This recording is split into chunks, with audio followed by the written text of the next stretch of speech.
Good evening, guys. Happy Tuesday. How you all doing? This is the Club of the Man 1993, and we are live for my live review of this past Sunday's NXT TakeOver event, NXT TakeOver War Games 4. Took place again this past Sunday, December 6, 2020, at the Capitol Wrestling Center down in Florida. The fourth War Games show. I do apologize. This review is coming late. Raw is probably not going to be till tomorrow night. Yesterday I had some very last minute plans come up. Nothing bad, just a last minute video gig come up that I was supposed to do on Sunday. And because of the pandemic, though, and other things going on, it got moved to last night. So it was a very last minute thing. And then I also had to take an embarrassing drive back because, well, I apparently left my jacket at the church. So, yeah, I was pretty pooped, pretty exhausted. I was not too focused on Raw last night, and I was just not feeling reviewing last night at all. So, especially this show, because this show has a lot of a lot of talking points in my critique about how this War Games went this year. So, my overall thoughts on NXT TakeOver War Games 4. Like all takeovers, it was an acceptable show. It was not a waste of time. There was a lot of fun moments. A lot of fun spots in this show. As pretty much any takeover is. However, though, I will be 100% real. What hurt this show is some of the booking decisions. Some of the inconsistencies. Some things that was just like some missed opportunities. So there was stuff on the show that just made me scratch my head. As to, as in such as like a booking decision. Like finishes to a match. Or who they chose to go over in matches. And a couple other little nitpicks that kind of affect this a little bit. This continues to show the tough position that NXT has fallen in, especially with the Wednesday Night Wars. A show like this showed again that even NXT at this point needs to just hit a little bit of a refresh button. Because again, I keep saying it, and I'm tired of saying this, the shows are not bad. But it's obvious it's not where it used to be. We have superstars that are still down there that have been in NXT for a while that are starting to feel very directionless. They're running out of options, and it's kind of affecting their credibility a little bit. This was a show, to me, coming out of this show, I felt the same way I felt when I came out of No Mercy 2017. A good show, but the outcomes? I'm like, okay, what's this really going to do? I really didn't feel that most of the outcomes in this show was leading to something like big or must see. As far as wrestling-wise go, fun matches all around. I can say I enjoyed all the matches from a wrestling standpoint. But some of the booking decisions on this show scratch my head. Because of that, I can say that even though a solid show still, this was definitely one of the weakest takeovers we have seen in NXT history. It had to happen at some point, but this was one of those shows that just it wasn't at the best quality any NXT takeover's been. Especially a War Games show. I thought there was a couple matches on this show that went a touch too long. Also, I will say that. And again, just some weird things that were thrown in there. So, that's why I wanted to make sure, I did this review especially at a time when I was going to be able to talk. I'm yawning right now. And focus more and just kind of critique this show. As in the positives, but also some negatives as well that we got from this show. So let's roll in and let's talk about this. First live chat, we have JR, what's up, saying hey bud. We got Tyler, what's up Tyler, he thought Raw was boring. We'll talk about Raw in a separate video. The Elite Squad, what's up man, it's been a while. This TakeOver had some questionable booking, I can agree. Is it weaker than TakeOver in your house? TakeOver in your house I still thought was a good show. I don't know though, I think this one, and even TakeOver 31, well TakeOver 31, I gave that show a B. That show was a little better than I thought, but it felt like a great edition of NXT on a TakeOver. This one, if some of the bookings just made a little more sense, I probably would have given this one over TakeOver 31, but because of the booking decisions, this show got a lower grade than TakeOver 31. So, again, something questionable that we're going to have to just discuss. And of course, guys, as always, feel free to leave your comments in the live chat, as I plan on being up here for a decent amount of time. Not a brief review like, oh, this happened, goodbye. Nope. I feel like this one, we need to go in a little more depth and talk about some things. One match in particular I really want to critique and just break down some positives and negatives is the opening match of the show. The Women's War Games match. It was Team Shotzi, which is Shotzi Blackheart, the NXT Women's Champion Io Shirai, Ember Moon, and Rhea Ripley taking on Team Candice LeRae, Toni Storm, Dakota Kai, and Raquel Gonzalez. So, first off, the whole, center storyline of this was just, it felt like the main reason why this match happened got kind of thrown on the back burner, it felt like. It felt like it didn't become the most important thing as to, again, why this match came about. This match came about because of a feud between Shotzi Blackheart and Candice LeRae over Candice LeRae running over Shotzi's tank. Shotzi, over this match, came out with a totally different tank, though. Brand new, which I thought was pretty cool. And then I believe it started off with Dakota Kai and Ember Moon, who have been kind of feuding with each other. And then, of course, the baby faces had the advantage. Then it was Shotzi Blackheart. Then I believe it was Raquel. I think it was Raquel came in second. Then I think it was Io, or no, it was Rhea. Then Toni, then Candice, then Io. Was that it? Or I can't remember the exact order. But, like I said, first let's just go over the positives about this match. Because this match, I have a lot to say about it. A lot of fun spots in this match. Especially, my favorites would have to be when Io climbed to the top of the cage, threw a garbage can on her own head, was completely covered, and did a crossbody pretty much in a garbage can. Which was a scary but very sick bump, done right. I know it's kind of pushing close to Darby Allin when he got eliminated from that battle royale from AEW All Out whenever he was basically zipped up in that bag by the steps. And by the way, they actually did a little bit of a rip-off of the stage for AEW on this show. They usually have like the ramp, and the ring is not connected to the ramp really. Well, this one they had a ramp that connected to the ring basically. So they're trying even more harder to try to compete with AEW, but again, NXT just does not have a chance. There was that spot.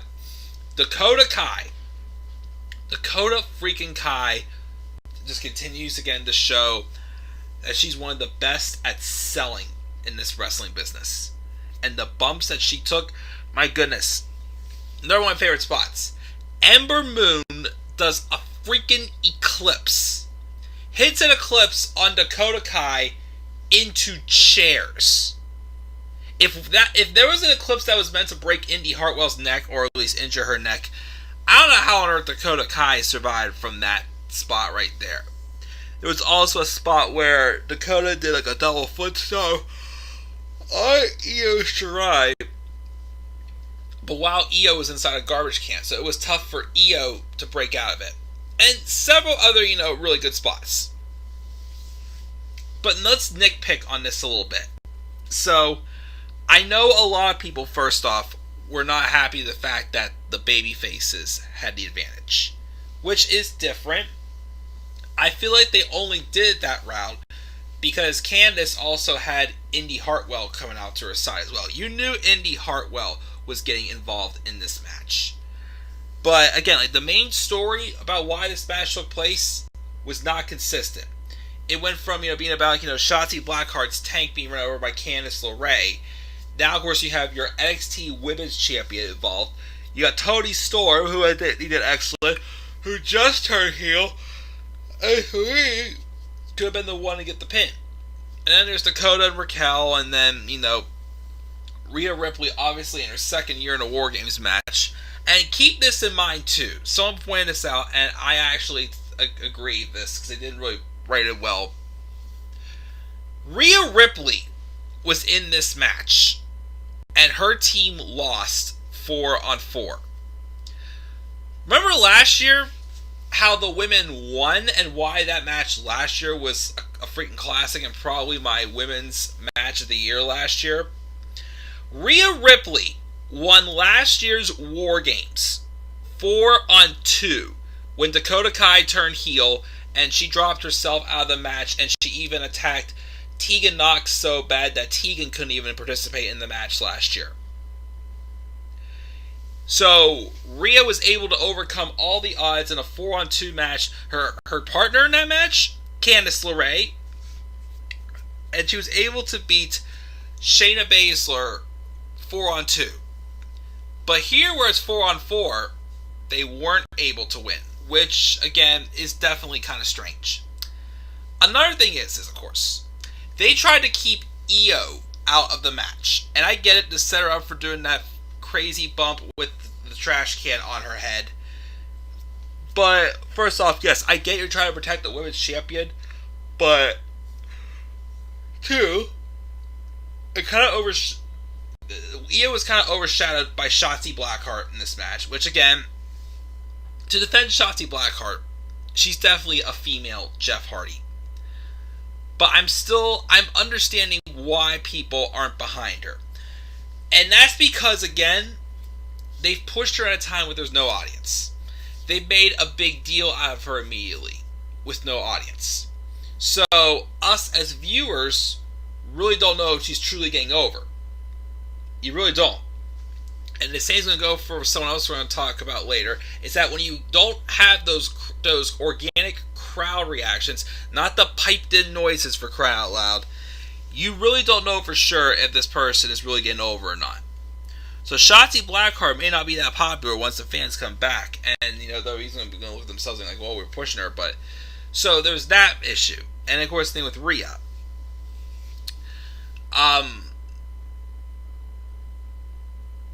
So, I would say that, because the other thing that bothered me too, this match had a little bit of a loophole.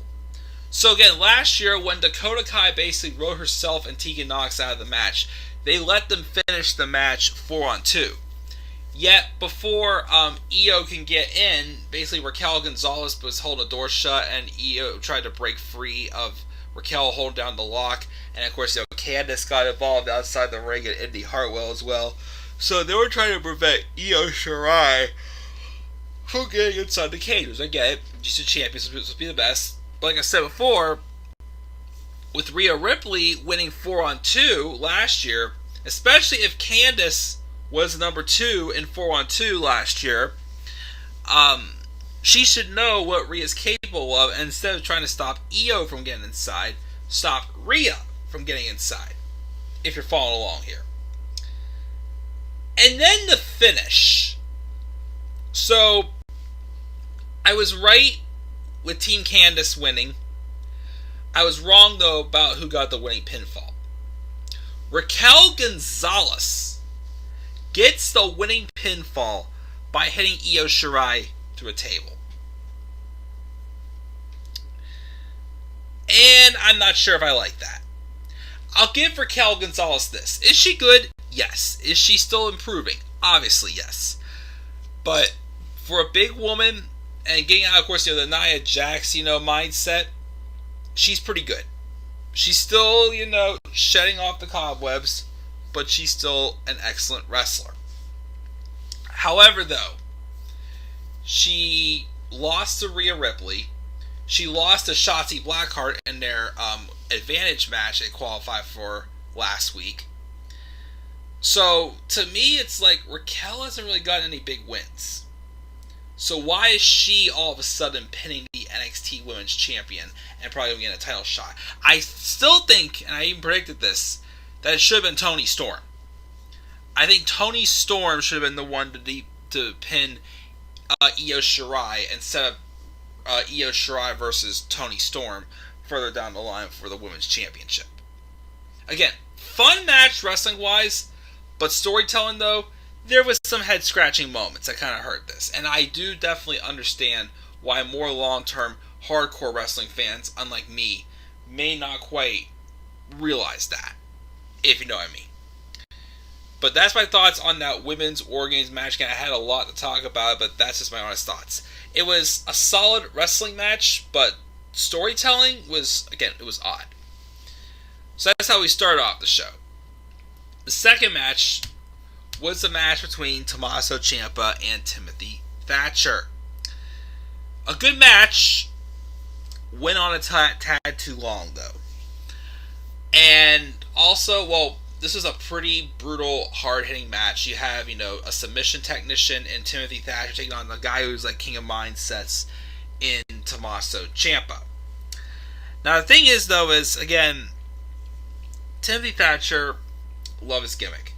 Love how they really emphasize him as like a submission specialist. However, though,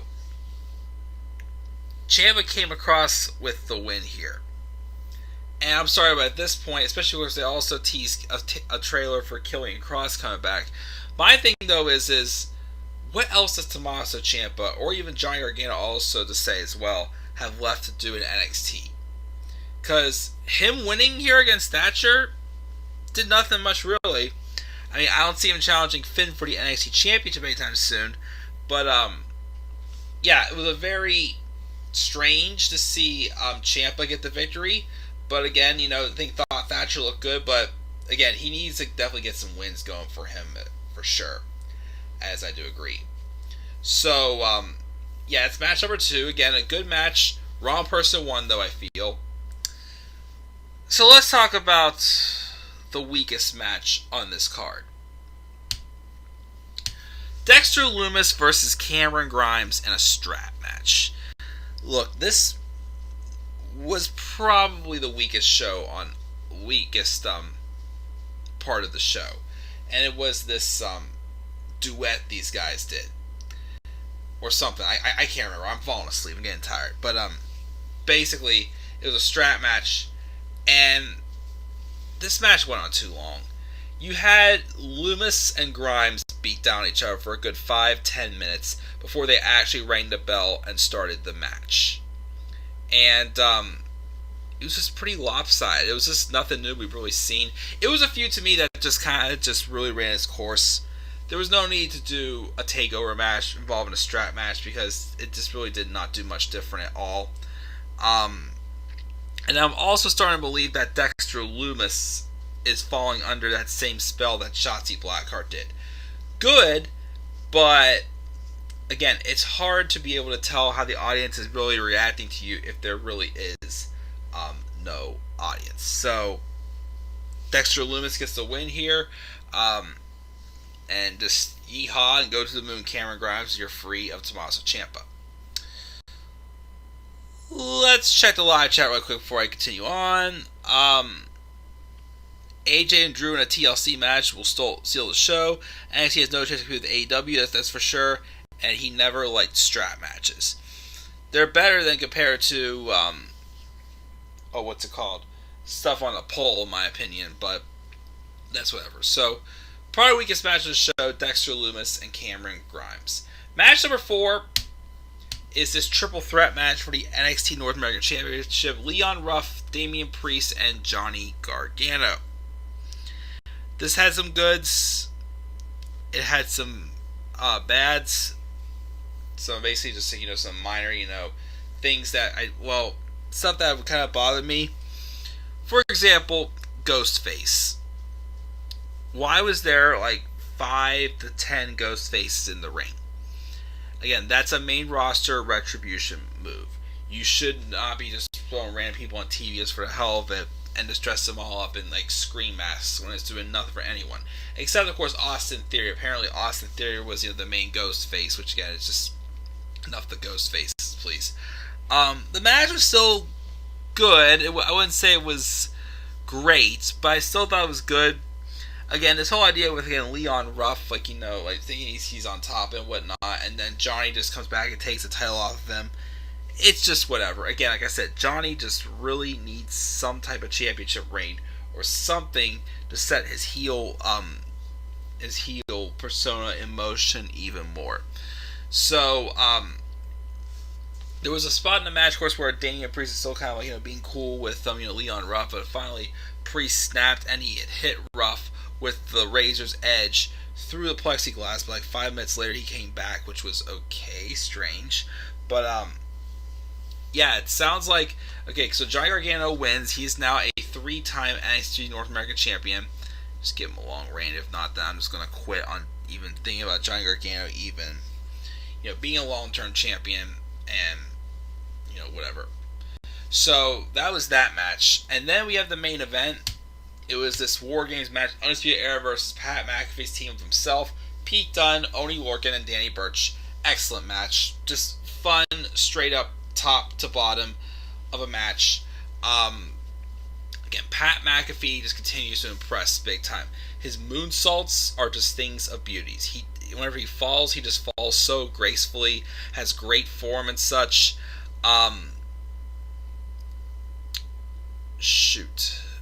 Again, it was just a very fun and well thought out story for this match. And there was some crazy spots again, like McAfee's moonsaults off the top rope or swanton bomb from the top of the cage. It's just showing again that he's a daredevil, and once again, he just plays the role really well about crap, I completely lost my train of thought. I am sorry, guys. I am just so sleepy. Oh yeah, I'm sorry, I remember. He plays his role well as a thinking he understands the wrestling business, and that he actually can make himself look good and athletic through it. Goodness gracious. Again, I had picked Team McAfee to win. I didn't think, having McAfee lose the call again was going to do much to him, but, this could be, again, the Undisputed Era breaking up when you just least expect it or something like that. So we'll have to be on the lookout for that. And with that being said, guys, scroll down here. That's going to do it for this review of NXT TakeOver War Games. Again, I'm sorry, guys, but I'm getting tired. I gave this show a B-. B- because, there was plenty of great wrestling, but just some of the storytelling, especially in that women's War Game match, was a little bit questionable. So yeah. So B-, probably one of the weaker takeovers, but still a fun show. What grade would you give TakeOver War Games 4? Leave your thoughts in the comment section below. Be sure as always to slap a like on the video and subscribe or comment my channel. Follow me on Twitter at Tommaso93. Until then, guys, I'm going to bed. I'm tired. I'm checking out. Have a great rest of your night. Peace out, everybody.